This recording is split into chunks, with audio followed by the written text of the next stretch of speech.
ఈరోజు నేను వాకాయ పప్పు చేస్తున్నాను. ఈ వాకాయలు కడిగేసుకొని మధ్యలో గింజలు ఉంటాయి, ఇవి తీసేసుకొని ఇలా ఉడకబెట్టి రెడీగా పెట్టుకోవాలి. కందిపప్పు కూడా రెడీగా పెట్టుకున్నాను. ఇంకా పోపు వేస్తున్నాను. నేను పోపులో ఇది పుల్లపప్పు కాబట్టి నేను మెంతులు తీసుకుంటున్నాను. మెంతులు, ఆవాలు, ఎండుమిరపకాయ, వెల్లుల్లిపాయలు పోపు వేస్తాను. నూనె కింద నువ్వుల నూనెతో చేస్తున్నాను పప్పు. నేను వేడెక్కి నూనెలో ఈ పోపు వేసేస్తున్నాను. వెల్లుల్లిపాయలు వేగిపోయినాయి. ఇప్పుడు నేను దీంట్లో కాస్త ఎర్రకారం వేస్తున్నాను. ఈ పప్పులో వెల్లుల్లిపాయలు నచ్చని వాళ్ళు ఇంగుతో చేసుకోవచ్చు. నేను కాస్త వెల్లుల్లిపాయలు ఎక్కువ వాడతాను. కారం వేసేసుకుని వెంటనే మనము కారం మాడిపోకుండా వాకాయ ముక్కలు కూడా ఇందులో వేసేస్తాం.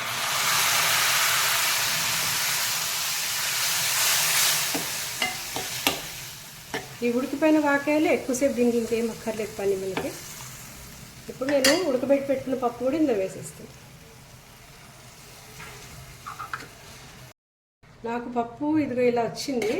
కొంచెం పలుచగా ఉంటే బాగుంటుంది అనిపించింది. నేను కొంచెం ఒక పావు గ్లాస్ నీళ్ళు మీద యాడ్ చేస్తున్నాను. ఇప్పుడు రుచికి సరిపడా ఉప్పు వేస్తున్నాను.